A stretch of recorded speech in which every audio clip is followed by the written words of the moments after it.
जुल्फिकार राज साहब, 8 फरवरी में कोई दिन दूर नहीं है। इलेक्शन डे था पिछले साल और उस इलेक्शन को यौम सियाह के तौर पर मनाया जाएगा पाकिस्तान तहरीक इंसाफ की जानिब से।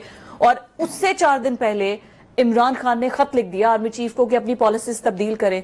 तो खत और फिर उसके बाद एहतजाज, क्या देख रहे हैं आप?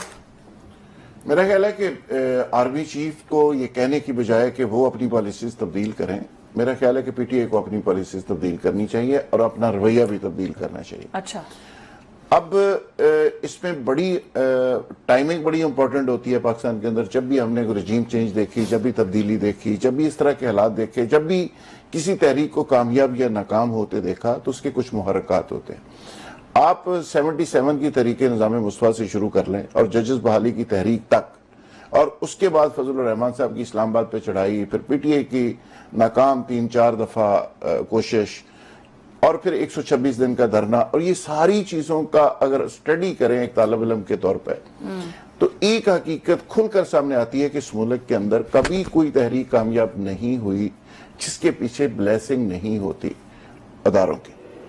मैं बड़ा स्ट्रेट फॉरवर्ड तरीके से ये बात कर रहा हूँ। अच्छा, और ये अगर हमें पता है तो इमरान खान को भी पता होना चाहिए, और जिस पे नहीं होती वो कामयाब नहीं होती। ये 25 मई भी आपके सामने है, 9 मई भी आपके सामने है, फजलुर रहमान साहब ने चढ़ाई 2-3 दफा की, वो भी आपके सामने है, 26 नवंबर भी आपके सामने है, तहरीके लबैक वालों की भी आपके सामने है। तो उसका आउटकम कुछ नहीं निकला।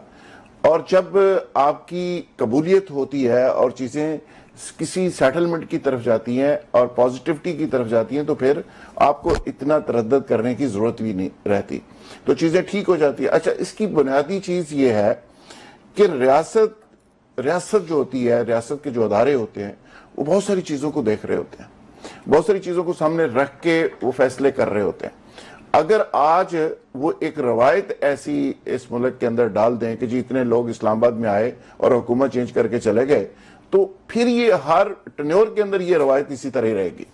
और मेरा ख्याल है कि ये इमरान खान को चीज समझनी चाहिए। अभी भी एक तरफ वो हार्डलाइनर्स को पोजीशनें दे रहे हैं पार्टी के अंदर, आलिया हमजा को दे दी, जुनैद अकबर साहब को दे दी, कुछ और लोग हैं उनको पार्टी के ओहदे दे दिए, और कहा कि जी ये वो वर्कर्स हैं जो अब मुजाहमत करेंगे, अब मुफाहमत खत्म है।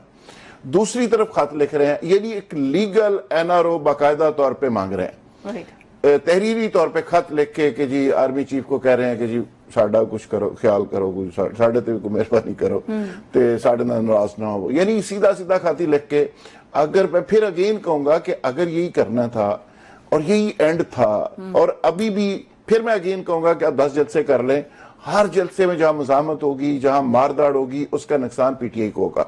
अभी भी जो पीटीआई जो बयानियां लेके आगे बढ़ रही है, इसमें अल्टीमेटली नुकसान पीटीआई को होगा। पीटीआई के लिए रास्ता एक ही सूरत में निकलेगा, जब वो टेबल के ऊपर बैठेंगे और अब इससे ज्यादा क्या किसी को रास्ता देंगे और किसी से रास्ता लेंगे, तो चीजें सेटल होंगी।